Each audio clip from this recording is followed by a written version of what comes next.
End of chapter exercise question number 13 देखना क्या कहता है। बोले mid point of the sides of a triangle. Triangle बना लेते हैं सबसे पहले, अगर ट्राइंगल्स की बात कर रहा है तो ये ट्राइंगल बनाता हूँ मैं यहाँ पे इस कलर का, ठीक है। अब इसके मिड पॉइंट्स हैं, ट्राइंगल का नाम है ABC, इसको नाम देता हूँ A, इसको नाम देता हूँ B, इसको नाम देता हूँ C। ABC हमारे पास ट्राइंगल्स आ गए, तो DEF इसके मिड पॉइंट्स हैं। तो यहाँ पे अगर मैं D मानूँ, इसको E मानूँ और इसको F लिखता हूँ, ठीक है, दिखाई दे रहा है ना, क्लियर है। मिड पॉइंट्स हैं तो D के हमारे पास कोऑर्डिनेट्स हैं 5 1, E के हैं 6 5 और इसके हैं 0 3, ठीक है। तो बोला कि find the coordinates of ABC निकालना है। मिड पॉइंट का जब भी हमारे पास क्वेश्चन आ जाए, अगर ये बोल दिया कि मिड पॉइंट है तो आंखें बंद करके सिर्फ मिड पॉइंट फॉर्मूला लगाना है, ठीक है। तो मिड पॉइंट फॉर्मूला लगाने के लिए हमें ABC के पॉइंट चाहिए होंगे। तो एक काम करता हूँ कि इसके पॉइंट x1 मानता हूँ, इसके y1, इसके करता हूँ x2 y2, इसके करता हूँ x3 और y3। मैंने 3 पॉइंट्स ले लिए। अब क्या करूँगा, सिंपल मिड पॉइंट फॉर्मूला लगा दूंगा। कहाँ पे? सबसे पहले D से शुरुआत करते हैं, ठीक है। तो अगर D is the mid point of AB, अगर D AB का मिड पॉइंट है, इसका क्या मतलब है कि 5 1 is equal to x1 x2 divide by 2 और y1 y2 डिवाइड बाय 2। ये मैं लिख सकता हूँ, x वाला कोऑर्डिनेट x से प्लस के लिए डिवाइड बाय 2, y वाला कोऑर्डिनेट y से प्लस के लिए डिवाइड बाय 2। अब क्या करता हूँ, इससे हमें ये पता लगता है कि x वाला x के बराबर होगा, x1 plus x2 divide by 2। Cross multiply करता हूँ तो हमारे पास क्या बनता है, 10 is equal to x1 plus x2, equation number 1। Same चीज़ दूसरे के लिए करता हूँ, 1 is equal to y1 plus y2 divide by 2 is cross multiply करेंगे तो 2 इज इक्वल टू, या फिर ऐसे लिखूँ x1 plus x2 is equal to 10, और इसको लिखूँ y1 plus y2 is equal to, multiply होके क्या बनाएगा 2, इसको इक्वेशन 2 नाम दे देते हैं, ठीक है। सेम चीज़ बाकियों के साथ करूँगा, ठीक है। पहले हमने D को मानना था, अब E के पास चले जाते हैं। मानना क्या था, था वो, ठीक है। तो E is the mid point of BC। अगर E BC का मिड पॉइंट है तो सेम चीज़ करनी पड़ेगी, 6 और 5 इज इक्वल टू क्या करना पड़ेगा, x2 plus x3 divide by 2 और y2, y वाले को माइनस प्लस करता हूँ, y2 plus y3 divide by 2। Same चीज़ अब हम ऊपर वाले में किया था, कंपैरिजन करते हैं। अब इससे मिल जाएगा 6 is equal to x2 plus x3 divide by 2। After cross multiplication आ जाएगा 12। सेम चीज़ वहाँ पे 5 is equal to y2 plus y3 upon 2। After cross multiplication y2 y3 आएगा 5 2 10, ठीक है। 2 3 मानना था, इसको 3 और इसको 4 इक्वेशन नंबर बना देते हैं, ठीक है। अब सेम काम मैं करूँगा F के साथ। सबसे पहले वही करना है, मिड पॉइंट देखा है तो मिड पॉइंट देखने के साथ ही हमने मिड पॉइंट फॉर्मूला लगा देना, बाकी बाद में देखते हैं जो भी हमें मिलता है, ठीक है। अब हम करेंगे F के साथ। F is the mid point of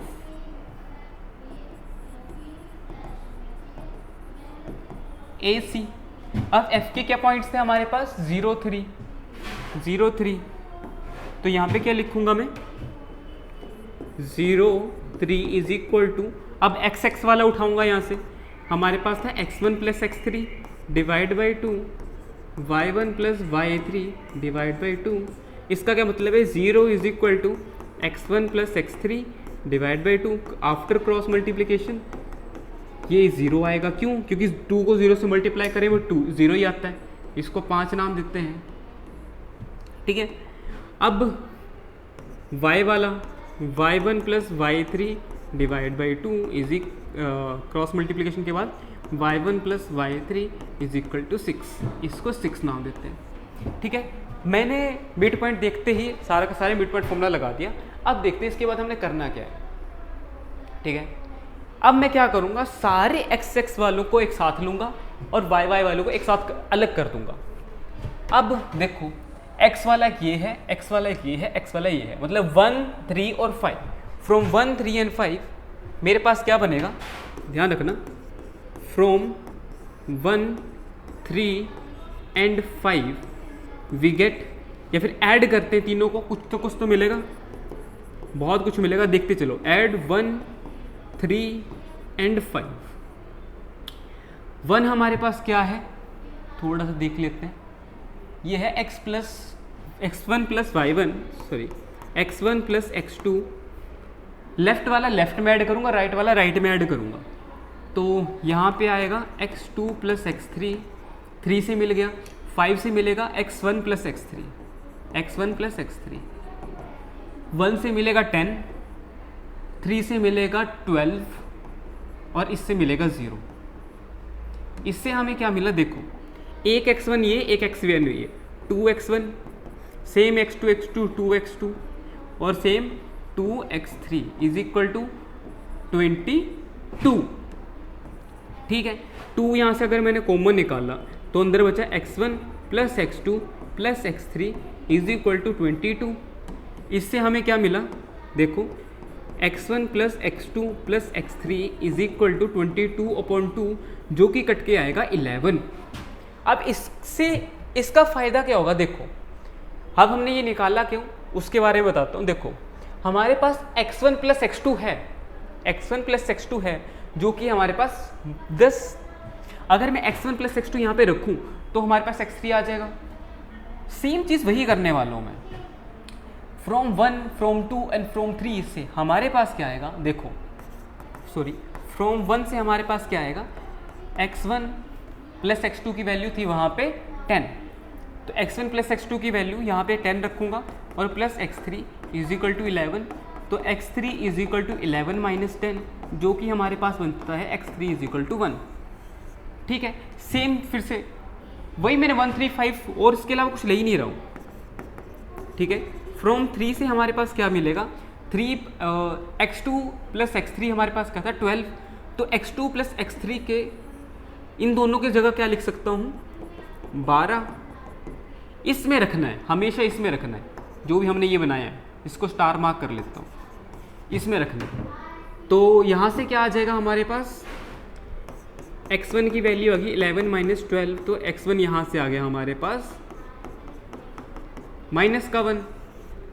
same चीज़ अब मैं क्या करूँगा तीसरे के साथ, फ्रॉम 5 से क्या करूँगा, x1 प्लस x3 था हमारे पास 0, तो x1 प्लस x3 की जगह क्या रखूँगा 0 और x2 को वैसे रहने दूंगा, इज इक्वल टू 11, तो x2 की वैल्यू आ गई 11। सारे x कोऑर्डिनेट हमारे पास आ चुके हैं। अब सेम काम मैं y के लिए करने वाला हूँ, ध्यान देखते रहो कैसे कर रहा हूँ कैसे नहीं। मैंने x x वालों को सभी को प्लस किया था, अब क्या करता हूँ y y वालों को सबको प्लस कर लेता हूँ। ठीक है, तो add 2, 4 and 6, add 2, 4 and 6 we get, हमें क्या मिलता है वो देखते हैं। 2 है हमारे पास ये y1 प्लस y2, लेफ्ट वाला ऐड किया सबसे पहले, अगला है y2 प्लस y3, अगला है हमारे पास y1 प्लस y3, अगला है y1 प्लस y3।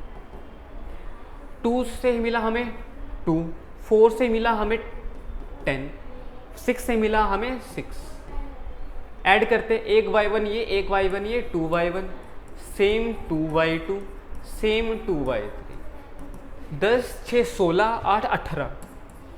अब यहाँ से अगर मैं 2 कॉमन निकालूँ तो अंदर बचेगा y1 plus y2 plus y3 is equal to 18। इसका क्या मतलब है कि y1 plus y2 plus y3 यहाँ पे मल्टीप्लाई में, इधर आके डिवाइड में जाएगा ये, तो कट के हमारे पास क्या आएगा 9 आएगा। अब इस नंबर, इस इक्वेशन को हम यूज़ करने वाले सभी में जो हमने वैसे किया था, फ्रॉम 1, फ्रॉम 3, फ्रॉम 5, अब सेम चीज़ है यहाँ पे। तो फ्रॉम 1 से क्या होगा, 1 y1 प्लस y2 2 के बराबर था, है ना। तो y1 प्लस y2 की जगह क्या रखूँगा 2, तो y3 वैसे रहेगा 9, तो y3 is equal to 9 minus 2, तो y3 की वैल्यू आ गई 7। तो ठीक है, y3 की वैल्यू क्या आ गई, इसको आगे लिखता हूँ, y3 आ गया हमारा 7। ठीक है, अब क्या करता हूँ, फ्रॉम 2 था, फ्रॉम इवन नंबर्स उठाएंगे ना अब हम, फ्रॉम 4 से हमें क्या मिलेगा, देखो y2 प्लस y3 मिलेगा, और y2 प्लस y3 अगर मैं यहाँ पे रखूँगा तो सिर्फ y1 रहेगा, जो कि हमारे पास है 10 इज इक्वल टू 9, तो y1 is equal to 9 minus 10, तो y1 की वैल्यू आ गई हमारे पास -1। ठीक है, सेम काम करते हैं y2 निकालने के लिए, तो फ्रॉम 6 से हमें क्या मिलेगा, y1 प्लस y3, और y1 प्लस y3 की जगह यहाँ पे रखूँगा मैं 6, और y2 वैसे का वैसा ही रहेगा इज इक्वल टू 9, तो y2 is equal to 9 minus 6, तो हमारे पास y2 की वैल्यू आ गई 9 माइनस 6 कितने होते हैं, 3 होते हैं। ठीक है, तो ये सारी वैल्यूज हमारी आ गई, x1 y1 x2 y2 x3 y3। अब इसको लिखना कैसे है, देखो यहाँ पे लिखता हूँ मैं, तो a के क्या कोऑर्डिनेट्स थे हमारे पास, x1 y1, तो यहाँ से x1 हमारा निकल के आया ये रहा -1, और y1 हमारा निकल के आया -1। ठीक है, b था x2 y2, तो x2 हमारा निकल के आया 11, और y2 निकल के आया 3। c क्या था हमारा, x3 y3, तो x3 हमारा निकल के आया 1, और y3 निकल के आया 7, तो फाइनल आंसर आ गया हमारा ये। तो बस यही निकालना था, ये थोड़ा सा मैं बोल सकता हूँ कि लेंथी था। ठीक है, तो थोड़ा इतना तो हमें करना ही पड़ता है। तो ये आपका सारा सवाल था, अगर नहीं थोड़ा भी लगा होगा तो एक बार फिर से देखना, जरूर समझ में आएगा। ठीक है।